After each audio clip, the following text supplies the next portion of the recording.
चेन्नई नगर के सभी सम्माननीय नागरिक बंधुओं, माताओं, बहनों, मैं बहुत आभारी हूं आप सभी का और विशेष रूप से श्री शोभाकांत जी का, प्रदीप भाई का, निरंजन भाई का, मेघानी भाई, इन सबका बहुत आभारी हूं कि इन सबकी प्रेरणा से मुझे आपके बीच में एक ऐसे विषय पर बात करने का मौका मिला जिन विषयों पर मैं पहले बात नहीं करता था। हमारी जो चिकित्सा और स्वास्थ्य का विषय है, इस पर बात करने की प्रेरणा मुझे पिछले 3-4 साल पहले हुई जब मैंने भारत सरकार को एक पत्र लिखा था। मैंने भारत देश की सरकार के स्वास्थ्य मंत्री को एक पत्र लिखा था ये जानने के लिए कि हमारे देश के लोगों की स्वास्थ्य की स्थिति क्या है। हमारे देश की सरकार हर 10-10 साल में एक जनसंख्या की गणना कराती है, जिसको सेंसस कहते हैं हमारे देश में। तो जब सेंसस होता है तब उस समय ये भी गणना की जाती है कि कितने लोग बीमार हैं, किनको क्या क्या बीमारी है और कितने लोग स्वस्थ हैं, कितने संपूर्ण स्वस्थ हैं, कितने आधे स्वस्थ हैं। तो मैंने आज से लगभग 4 साल पहले एक पत्र लिखा था स्वास्थ्य मंत्री को और उसमें एक ही प्रश्न पूछा था कि भारत के लोगों की स्वास्थ्य की स्थिति क्या है। तो हमारे देश के मंत्री महोदय के सचिव ने, सेक्रेटरी ने उत्तर दिया कि देश के लोगों की स्वास्थ्य की जो स्थिति है उसके लिए हम आपको पूरा डाटा भेज रहे हैं, आप उसका अध्ययन करके खुद अंदाजा लगा लीजिए।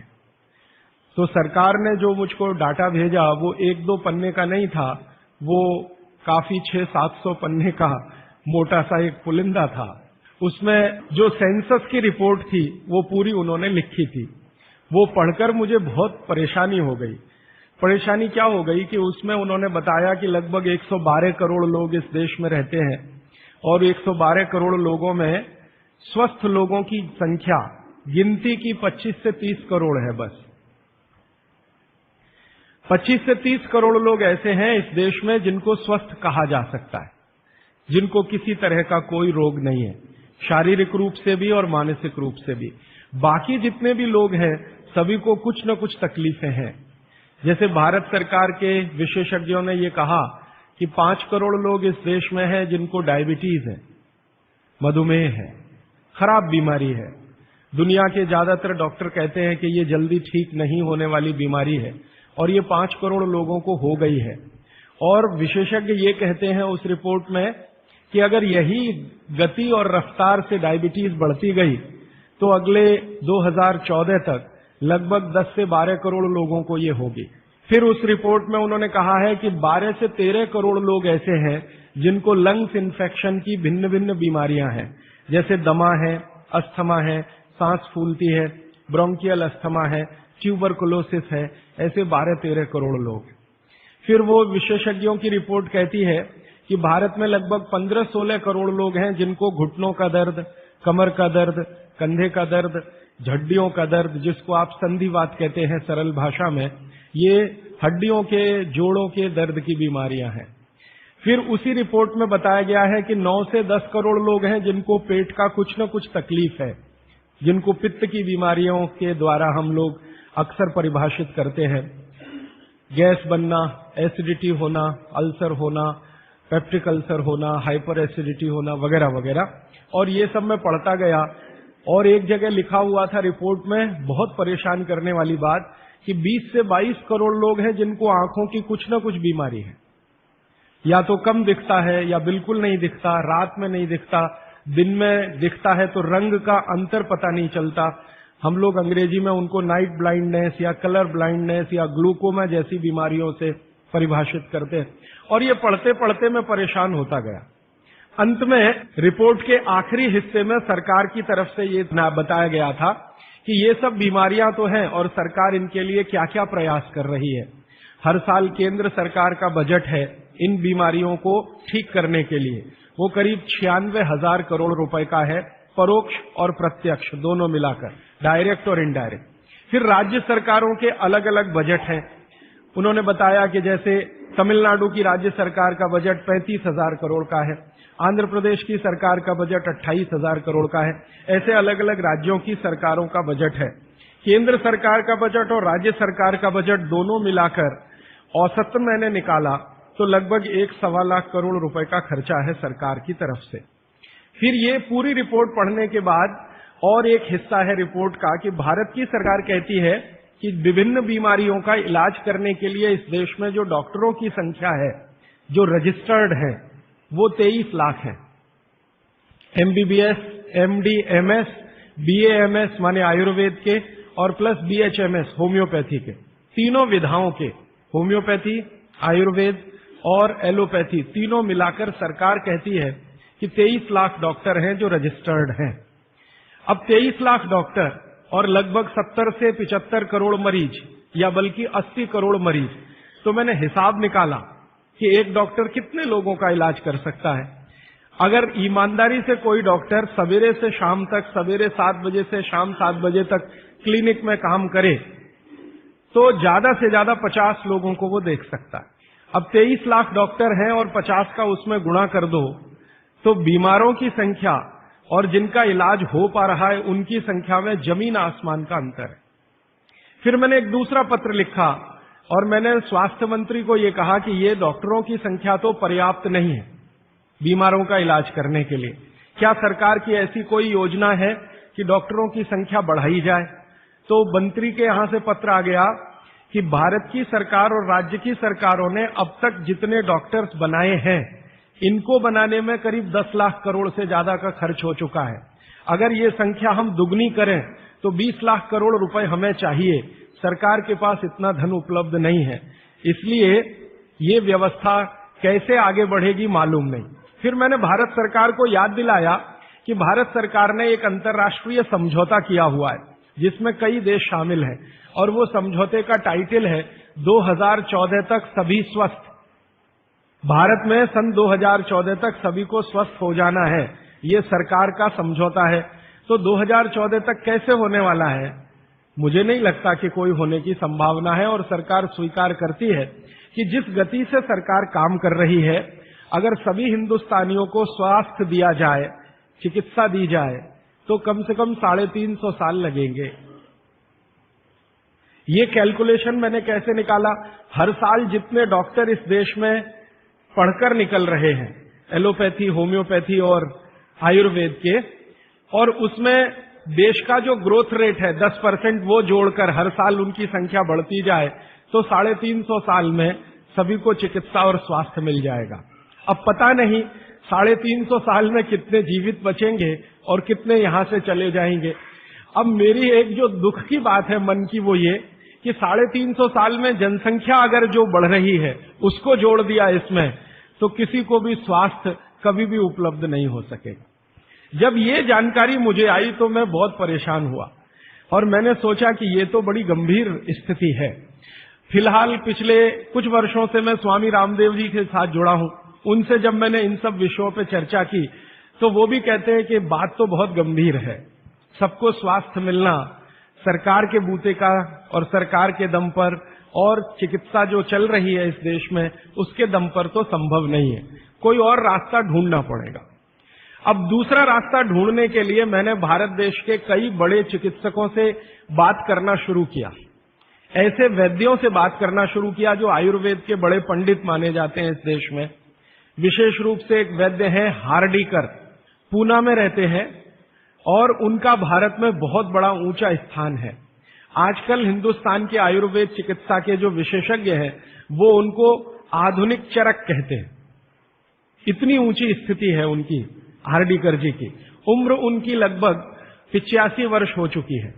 मैंने हार्डीकर जी से कहा कि भारत की चिकित्सा की जो स्थिति है वो ये है, सरकार कहती है, आप क्या मानते हैं? तो उन्होंने कहा कि भारत में किसी को भी सरकार के भरोसे चिकित्सा कभी नहीं मिल सकती। अगर कोई व्यक्ति चाहे तो अपनी चिकित्सा स्वयं करे तभी रास्ता खुलेगा और कोई रास्ता नहीं। हार्डीकर जी ने एक दिन मुझे कहा कि तुम जानते हो 200 साल पहले हिंदुस्तान में लोग बीमार नहीं थे इतने। तो मैंने कहा आप कैसे कहते हैं? उन्होंने कहा स्टेटिस्टिक्स देख लो, आंकड़े देख लो। तो 200 साल पहले के भारत के लोगों के चिकित्सा और स्वास्थ्य के आंकड़े मैंने इकट्ठे किए जो अंग्रेजों की सरकार के द्वारा तैयार किए गए थे, क्योंकि उस समय भारत में अंग्रेजों की सरकार चलती थी। तो मुझे हैरानी हुई कि आज जितने बीमार हैं और उस समय जितने बीमार थे, आज जितनी जनसंख्या है और 200 साल पहले जितनी जनसंख्या है, वो सब बातों को ध्यान में रखते हुए मैं अगर आपको सरल भाषा में कहूं कि अगर आज 100% लोग बीमार हैं, तो 200 साल पहले मुश्किल से 8 या 10% लोग ही बीमार थे। अब वो 8 से 10% लोगों की चिकित्सा के लिए अंग्रेजों ने एलोपैथी व्यवस्था यहां शुरू की थी, जो शायद पर्याप्त रही होगी, क्योंकि बीमारों की संख्या बहुत कम थी। आज बीमारों की संख्या हमारी कुल संख्या की 70 से 80% हो गई है, और ये चिकित्सा लगभग फेल हो गई है। पिछले 60 वर्षों में आजादी के बाद आप सब जानते हैं, सरकार भी मानती है इस बात को, कि जितना विकास हुआ है एलोपैथी चिकित्सा का, जितने डॉक्टर बढ़े हैं, जितनी दवाएं बढ़ी हैं, जितने हॉस्पिटल्स बढ़े हैं, जितनी सुविधाएं बढ़ी हैं, उतनी बीमारियां कई गुना गति से बढ़ गई। अब न हॉस्पिटल पर्याप्त हैं, न डॉक्टर पर्याप्त हैं। आप अक्सर आए दिन अखबारों में समाचार पढ़ते होंगे, टीवी पर देखते होंगे कि लोगों को बिना इलाज के मर जाना पड़ता है, बिना दवा के मर जाना पड़ता है, हॉस्पिटल के बाहर बेचारे पड़े रहते हैं, और डॉक्टर कहते हैं कि उनके ऊपर काम का इतना बोझा है कि वो सभी पेशेंट को अटेंड नहीं कर सकते। ये दोनों तरफ की बातें समझने के बाद मुझे वैद्य हार्डीकर जी की बात समझ में आई कि सब लोग अपनी चिकित्सा करने लगे हैं तो रास्ता खुलता है सभी के स्वस्थ होने का। तो मैंने एक दिन हार्डीकर जी को पूछा कि क्या ये संभव है कि हर आदमी अपनी चिकित्सा खुद कर ले, तो डॉक्टर की क्या जरूरत है? तो उन्होंने कहा है कि डॉक्टर क्या करता है, डॉक्टर क्या करता है, आपसे कुछ बातें पूछेगा, आपको भूख लगती है कि नहीं, प्यास लगती है कि नहीं, नींद आती है कि नहीं, खाना अच्छा लग रहा है कि नहीं, वगैरह वगैरह, और ये सब आप उसको बताएंगे। ये सब बताने के बाद वो अपना कंक्लूजन आपको बताएगा कि आपको फलाना रोग हुआ है या आपको ऐसी तकलीफ हुई है। मतलब क्या है, डॉक्टर ने जो कुछ बताया आपके कहने पर, वो कोई भगवान तो नहीं है, ऐसा डॉक्टर तो कहीं नहीं है कि जो आप कुछ भी ना कहो और बता दे कि आपको ऐसा है। शायद 250-300 साल पहले रहे होंगे ऐसे कुछ चिकित्सक जो नाड़ी देखते ही बात करते थे कि आपने 10 दिन पहले ये खाया। हार्डीकर जी ने मुझे बताया कि ऐसे वैद्य रहे हैं इस देश में जो 1 मिनट आपकी नाड़ी पकड़ लें तो बता देंगे कि कल क्या खाया, 2 दिन पहले क्या खाया, 4 दिन पहले क्या खाया, 10 दिन पहले क्या खाया। अब ऐसे लोगों की कमी बहुत है इस देश में, संख्या भी कम है। तो हार्डीकर जी ने मुझे कहा कि आप जो बताते हैं डॉक्टर उस पर से अपना तय करता है, लेकिन उसमें भी वो पक्का नहीं होता। एलोपैथी चिकित्सा में तो सिद्धांत ही है trial and error, trial and error, trial and error, माने कोशिश करो और गलतियां करो, कोशिश करो और गलतियां करो, कोशिश करो, माने तीर चलाओ, लगे तो ठीक, नहीं तो तुक्का। ये बात हार्डीकर जी के मुंह से सुनी तो मुझे लगा कि वो आयुर्वेद चिकित्सक हैं, शायद इसलिए ऐसा बोलते होंगे। फिर मैंने ये बात कंफर्म करने के लिए एलोपैथी के कई बड़े डॉक्टरों से बात की, बहुत बड़े बड़े डॉक्टरों से बात की, दिल्ली में, मुंबई में। वो कहते हैं कि देखो बात तो सही है, लेकिन हम इसको जाहिर में नहीं कह सकते, माने आप जैसे लोगों के सामने नहीं कह सकते कि हम सब ट्रायल एंड एरर पे काम करते हैं, हम सब तीर चलाते हैं, लग जाए तो ठीक है, नहीं तो तुक्का है। माने आपका जो इलाज किया जाता है वो एक कुछ एजम्पशंस के आधार पर है, कंफर्म कुछ भी नहीं है उसमें। काम कर गया तो ठीक है, नहीं तो आप तो मर ही जाएंगे। डॉक्टर कहेगा मैंने तो बहुत कोशिश की, अब मैं क्या कर सकता हूं, और आप चुपचाप अपने पेशेंट की डेड बॉडी लेके वहां से चले आएंगे। मैं आपको एक बहुत गंभीर बात कहना चाहता हूं। हिंदुस्तान के एलोपैथी चिकित्सा के शीर्षस्थ डॉक्टर जो इस देश में हैं, उनकी एक संस्था है। वो संस्था की एक कॉन्फ्रेंस में मैं चला गया था गलती से, एक डॉक्टर मुझे पकड़ के ले गया था, मेरा जाने का तो कोई अधिकार नहीं था, लेकिन डॉक्टर ले गया था। वो कहता था कि तुम सुनना बस बैठ के, हम बात क्या करते हैं, कुछ बोलना नहीं, कुछ कहना नहीं, रिएक्ट नहीं करना, बस सुनना, हम देखो क्या बातें करते हैं। तो उस कॉन्फ्रेंस में 3 दिन में बैठा रहा दिल्ली में। जो बातें होती हैं वो आपको सुना दी जाए तो आप किसी भी एलोपैथी चिकित्सक के पास नहीं जाएंगे। वो बिल्कुल इस तरह से बातें करते हैं जैसे कोई कसाई बकरे को काटने से पहले बात करता है। ऐसी स्थिति इस देश में आ गई है। फिर 3 दिन सुनने के बाद मैं परेशान हो गया, तो मैंने वो डॉक्टर से कहा मैं जाना चाहता हूं। उसने कहा अब तुम समझ गए हम लोग क्या हैं। तो मैंने कहा ये आपने मुझे समझाया क्यों? तो उन्होंने कहा तुम एक काम कर सकते हो जो हम नहीं कर सकते, कि ये बातें दूसरों को समझा दो। ऐसी स्थिति है। उसमें जो सबसे गंभीर बात हुई थी वो मैं आपको एक वाक्य में कहना चाहता हूं। वो ये कहते थे, सभी डॉक्टर एक दूसरे से सहमत होते हुए, कि 250 वर्षों में एलोपैथी चिकित्सा ने एक ही काम किया है, दर्द से लड़ने का, बस, इसके अलावा कुछ नहीं। 250 वर्षों में एलोपैथी चिकित्सा ने एक ही रिसर्च किया है, एक ही काम किया है, एक ही शोध किया है, वो दर्द से लड़ने का, इसके आगे कुछ नहीं है। और ये बात मैं बहुत घंटों घंटों सोचता रहा, तब जाकर मुझे मन में प्रेरणा हुई कि मुझे तो भारत के लोगों को कुछ और बताने की जरूरत है। तब मैंने हार्डीकर जी को पूछा कि अब मेरे समझ में आया, आप बताइए क्या करना चाहिए। तो उनका, देखो, आयुर्वेद एक ऐसी चिकित्सा पद्धति है जिसमें महान महान लोगों ने, चरक ऋषि, सुश्रुत ऋषि, बागभट्ट ऋषि, निघंटु ऋषि, पाराशर ऋषि, ये सब महान महान लोगों ने एक बात कॉमन कही है, और वो ये कही है कि जो व्यक्ति मरीज होता है वो सबसे अच्छा डॉक्टर हो सकता है। इसको आप गंभीरता से मनन करते रहिए। ये बात चरक ने भी कही है, सुश्रुत ने भी कही है, बागभट्ट ने कही है, निघंटु ने कही है, पाराशर ने कही है, कि जो रोगी होता है वो सबसे अच्छा डॉक्टर हो सकता है, क्योंकि उसको अपने दुख और तकलीफ का जितनी गहराई से महसूस हो सकता है वो किसी भी डॉक्टर को नहीं होता। जो अपने दुख तकलीफ को गहराई से महसूस कर सकता है वो चिकित्सा भी कर सकता है, बस उसको कुछ ज्ञान की जरूरत है। और कुछ ज्ञान, ज्यादा नहीं, थोड़ा सा ज्ञान अगर उसके जीवन में है तो वो कहते हैं कि वो हर तरह की बीमारी से लड़ सकता है और दूसरों को मदद कर सकता है। उनके इस वाक्य से मुझे बहुत प्रेरणा हुई कि जो रोगी है वो सबसे अच्छा चिकित्सक हो सकता है। और आयुर्वेद के जितने बड़े पंडित हैं वो भी मानते हैं इस बात को। वो ये कहते हैं कि आयुर्वेद का 85% हिस्सा, ये बात मैं आप सबको बहुत विनम्रता पूर्वक लेकिन गंभीरता से कह रहा हूं, इसको आप कभी भूलिएगा मत, आपके जीवन के स्वास्थ्य और चिकित्सा का 85% हिस्सा इतना सरल और आसान है कि आप स्वयं उसे कर सकते हैं। मात्र 15% हिस्सा ऐसा है जिसमें आपको किसी विशेषज्ञ की मदद की जरूरत पड़ सकती है, मात्र 15%। अगर परसेंटेज में बात किया जाए तो आप जानते हैं 33% पर आदमी पास हो जाता है, और उसके ऊपर सेकंड डिवीजन, थर्ड डिवीजन, और 60 पे तो फर्स्ट डिवीजन होती है, 75% पे तो डिस्टिंक्शन आ जाती है। मैं 85% की बात कर रहा हूं। 85%, 85% चिकित्सा और स्वास्थ्य का हिस्सा ऐसा है जो आप स्वयं अपने जीवन में कर सकते हैं बिना किसी विशेषज्ञ की मदद के।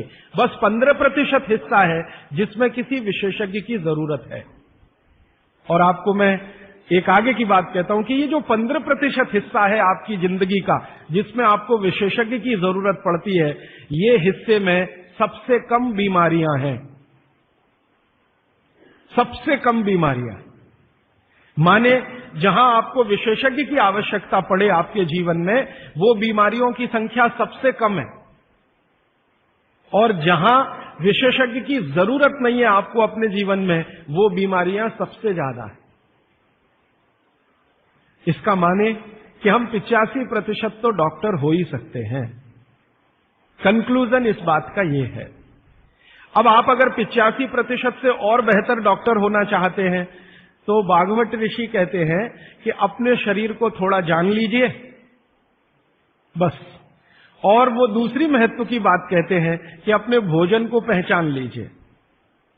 शरीर को जान लीजिए, भोजन को पहचान लीजिए, तो वो कहते हैं आप 100% डॉक्टर हो सकते हैं। शरीर को जान लीजिए मतलब थोड़ा फिजियोलॉजी, थोड़ा एनाटॉमी, आज की भाषा में मैं कहूं थोड़ा शरीर विज्ञान आपको मालूम हो, और ये बहुत आसान है आजकल, कोई मुश्किल काम नहीं है।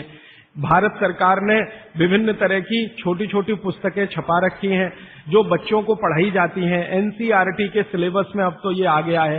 वो किताबें बाजार में उपलब्ध हैं, आप खरीद लाइए और आपको थोड़ा फिजियोलॉजी तो समझ में आ ही जाएगा, थोड़ा बहुत एनाटॉमी समझ में आ जाएगा, शरीर के क्या क्या अंग हैं, अंगों के क्या क्या उपांग हैं, हृदय है तो कहाँ है, लीवर है तो कहाँ है, किडनी है तो कहाँ है, लीवर का किडनी से क्या संबंध है, किडनी का हृदय से क्या संबंध है, आपस के उनके इंटर रिलेशनशिप है। अब तो एक चार्ट आता है कैलेंडर जैसा, मेरी आपको विनती है कि खरीद के एक टांग लीजिए अपने घर में, आपको भी मदद करेगा, आपके बच्चों को भी मदद करेगा। तो ये हिस्सा बहुत आसान है, मुश्किल नहीं है। बस इसमें जो मुश्किल हिस्सा है वो ये कि शरीर के अंगों के और उपांगों के जो नाम हैं वो जो भाषा में दिए गए हैं वो आपको थोड़ा कम समझती है, तो आप आयुर्वेद वाला ले लीजिए, वो आसानी से समझ में आएगा, उनके आपस के संबंध वगैरह वगैरह। मैं इस विषय पर ज्यादा नहीं जाना चाहता क्योंकि ये उपलब्ध है आपके सामने, और इसमें ज्यादा बात करूंगा तो समय खर्च होगा। आपको सिर्फ संकेत कर रहा हूं कि आज आप चाहें तो आज, नहीं तो एक दो दिन में कुछ ऐसी पुस्तकें फिजियोलॉजी एनाटॉमी की खरीद लें, नहीं तो एक कैलेंडर चार्ट आता है वो ले लें, 2-3 कैलेंडर के चार्ट आते हैं वो ले लें। अभी सरकार ने एक 12 कैलेंडर का चार्ट निकाला है, बहुत ही सरल भाषा में है, बहुत आसान है, उसको घर में टांग कर पलटते रहें, देखते रहें। ज्यादा से ज्यादा 8-10 दिन आप देखेंगे, आपको समझ में आ जाएगा लीवर क्या है, हृदय क्या है, किडनी क्या है, आपस के इनके फंक्शंस क्या है। ये बात भागवत जी कहते हैं कि थोड़ा शरीर को जान लो और भोजन को पहचान लो। अब उसमें आगे उन्होंने एक सूत्र लिखा है संस्कृत में कि शरीर को जानना अगर है तो ठीक है, इसको जरा और समझिएगा, शरीर को जानना है तो ठीक है, लेकिन भोजन को पहचानना सबसे ज्यादा जरूरी। माने उनका कहना यह है कि शरीर को जान लें तो ठीक है, नहीं जाने तो भी भोजन को तो पहचान लें। और भागवत जी ने पूरी विनम्रता से, पूरी गंभीरता से एक बात लिखी है कि जिसने भोजन को पहचान लिया उसको जिंदगी में कभी भी किसी चिकित्सक की जरूरत तो नहीं पड़ेगी। अब भोजन को पहचान लिया माने रसोई घर को पहचान लिया, सीधी सी बात है। और भागवत जी कहते हैं कि जीवन की सबसे बड़ी खोज अगर कोई है तो वो रसोई घर है। और वो कहते हैं कि सबसे बड़ा विज्ञान अगर कोई है तो ये रसोई घर का विज्ञान है, जिसको भोजन विज्ञान कहें या पाक शास्त्र कला कहें, जो भी बात आप कहना चाहें। वो ये कहते हैं कि इससे बड़ी खोज पूरी दुनिया में हुई नहीं और अगले हजारों साल होगी नहीं। इतनी गहरी बात वो कहकर चले गए यहां से। वो कहते हैं कि पिछले हजारों साल में हुई नहीं भोजन से ज्यादा रिसर्च, और अगले हजारों साल में होगी नहीं। और मैं अपने अनुभव से और आप खुद अपने अनुभव से ये बात कह सकते हैं कि दुनिया में भोजन और रसोई पर सबसे ज्यादा रिसर्च अगर कहीं हुई तो भारत में हुई, और अगले हजारों साल भी होगी तो भारत में ही होगी। क्यों? दूसरे देशों में भोजन ही नहीं है, रिसर्च क्या करेंगे? हो भोजन तब तो रिसर्च करें। आप में से बहुत सारे लोग यूरोप गए होंगे, अमेरिका गए होंगे, आप देखिए भोजन क्या है उनके पास, ले दे के एक पाव रोटी और डबल रोटी। अब वो आलू से खा लो या प्याज से खा लो, प्याज से खा लो कि आलू से खा लो, उसको बीच में काट के प्याज भर लो या प्याज बगल में रख के खा लो, उसको पिज़्ज़ा कह दो, बर्गर कह दो, हॉट डॉग कह दो, कोल्ड डॉग कह दो, वो प्रिपरेशन तो एक ही है ना। और वो प्रिपरेशन है मैदे का, मैदे को सड़ाकर बनाया हुआ। इसके अलावा उनके पास कुछ है नहीं जिसको फूड स्टफ कहा जाए, माने सॉलिड भोजन, मुख्य भोजन कहा जाए, वो उनके पास एक ही है, पाव रोटी डबल रोटी। उसको वो मछली से भी खा सकते हैं, गाय के मांस से भी खा सकते हैं, बकरे के मांस से भी खा सकते हैं, या वगैरह वगैरह कहीं से कुछ भीख में मिल गया, दाल चावल वगैरह, तो उसके साथ खा सकते हैं, वो सब भीख में मिला हुआ है, उनके यहां कुछ होता है नहीं। मैं आपको एक छोटी सी जानकारी देना चाहता हूं। एक बार एक विदेशी व्यक्ति से मेरा झगड़ा हो गया, एक जर्मनी का व्यक्ति था, उससे झगड़ा हो गया। झगड़ा कुछ इस बात का था कि भारत महान है कि जर्मनी महान है। ये जर्मनी के लोगों को आप जानते हैं, थोड़ा शॉविनिज्म बहुत है, खराब शब्द है शॉविनिज्म, लेकिन मैं इस्तेमाल कर रहा हूं। वो कहते हैं हम श्रेष्ठ हैं, दुनिया में हमसे बड़ा कोई नहीं, हम सर्वश्रेष्ठ हैं वगैरह वगैरह। हिटलर भी यही कहता था। तो उसकी महानता की हवा निकालने के लिए मैंने उससे कुछ सवाल कर लिए, तो परेशान हो गया, लेकिन जर्मनी की असलियत सामने आ गई। मैंने उसको पूछा तुम्हारे देश में क्या होता है? गन्ना होता है, गन्ना, शुगर केन? तो उसने कहा नहीं होता। आम होता है, आम? नहीं होता। केला होता है? नहीं होता। चीकू होता है? नहीं होता। संतरा होता है? नहीं होता। मौसम्मी होती है? नहीं होती। जब बहुत परेशान हो गया तो कहने लगा, देखिए मिस्टर राजीव दीक्षित, कोई भी मीठी चीज मेरे देश में नहीं होती। अब बात आगे करिए। कोई भी मीठी चीज मेरे देश में नहीं होती। एक वाक्य में उसने खत्म कर दिया। फिर मैंने कहा, अच्छा चलो, मीठी चीज नहीं, कड़वी चीज पूछते हैं। मेथी होती है? मेथी? मेथी तो मीठी नहीं है। तो मेथी होती है? उसने कहा नहीं होती। पालक होता है? नहीं होता। चुकंदर होता है? नहीं होता। फिर थोड़ी देर में परेशान हो गया, कहने लगा, हरे पत्ते की कोई चीज मेरे देश में नहीं होती। तो मैंने कहा, फिर होता क्या है? तो उसने कहा, दो ही चीजें हैं, एक तो आलू होता है और एक प्याज होती है। तो आलू को प्याज में मिला के खा लो या प्याज को आलू में मिला के खा लो, और कुछ नहीं होता। फिर मैंने उसको गिनाना शुरू किया कि देखो भारत में क्या क्या होता है, मीठी चीजों में क्या क्या होता है, खट्टी चीजों में क्या क्या होता है, तीखी चीजों में क्या क्या होता है, कसैली या कड़वी चीजें क्या क्या है। 6 रस है ना, षड रस की बात कही जाती है। 6 रस में मैंने गिनाना शुरू किया तो वो कहता है कि यार इसमें तो एक एनसाइक्लोपीडिया लिख जाएगा। मैंने कहा यस, भारत में इतना ही होता है। और मैंने उसको जब ये कहा कि ये हर गांव में होता है, तब तो वो बहुत परेशान हो गया। मैंने कहा हर गांव में होता है, 7,32,000 गांव है, हर गांव में ये सब होता है। माने किसी गांव को दूसरे पर निर्भर रहने की जरूरत नहीं है, नमक को छोड़कर। तब उसने कहा कि सच में इंडिया इज ग्रेट। ये ग्रेटनेस है अपने देश की। हमको अगर ये समझ में आती है तो बागवट जी की बातें हमको बहुत अच्छे से समझ में आएंगी। मैं बागवट जी के बारे में 1-2 जानकारी और देकर विषय पर आना चाहता हूं, ये भूमिका के रूप में कह रहा हूं। बागवट जी भारत देश के उन महान ऋषियों में गिने जाते हैं जिन्होंने चरक से भी ज्यादा काम किया। ये बात को बहुत ध्यान से आप सुनिएगा, लेकिन मैं विनम्रतापूर्वक कह रहा हूं। अब तक हमने बार बार चरक का नाम सुना है, चरक चरक चरक। बागवट जी चरक के शिष्य थे और चरक ने जितने साल काम किया उससे 1.5 गुना ज्यादा काम बागवट जी का है। चरक जी के जाने के बाद चरक ने जो सूत्र लिखे हैं, जो उनकी खोज है, रिसर्च है, चरक संहिता जो पूरा का पूरा शास्त्र है, उसके एक एक सूत्र को प्रमाणित करने का काम बागवट जी ने किया। प्रमाणित करने का मतलब ऑब्जर्वेशन करना, फिर जैसा रिजल्ट है वैसा ही प्राप्त करना। जैसे चरक ऋषि ने कहा ये खाने से ये होता है, मान लो उन्होंने एक स्टेटमेंट कर दिया कि ये वस्तु खाने से ये होता है। बागवट जी ने उसको प्रमाणित करने में 25 साल लगा दिए, 20 साल लगा दिए, 30 साल लगा दिए, और जब तक देख नहीं लिया तब तक उसको लोगों को कहने लायक नहीं माना। हमारे आयुर्वेद चिकित्सा शास्त्र के जो विशेषज्ञ हैं वो ये मानते हैं कि चरक जो थे महापंडित थे, बहुत ऊंचे स्थान के व्यक्ति थे, लेकिन बागवट जी थे वो साधारण आदमियों के चिकित्सक थे। इसका मतलब क्या है? इसका मतलब यह है कि चरक ने जो बातें बहुत गहराई से और गूढ़ शब्दों में कही हैं, बागवट जी ने उनको बहुत सरल करके साधारण लोगों की समझ में आए वैसा प्रस्तुतिकरण कर दिया है। बागवट जी की ये 2 पुस्तकें अष्टांग हृदयम और अष्टांग संग्रहम पढ़ने के बाद मुझे लगा कि मैंने चरक को पढ़ लिया, सुश्रुत को पढ़ लिया, निघंटु को पढ़ लिया, सबको पढ़ लिया, क्योंकि उन्होंने सबका निचोड़ डाल दिया उसमें। और वो ये कहते हैं कि अब मैंने जो तैयार कर दिया है अष्टांग हृदयम या अष्टांग संग्रहम, ये आम आदमी के लिए है। वो चाहे तो इसका पालन करे और अपने जीवन में मेरी तरह से सुखी और निरोगी रहे।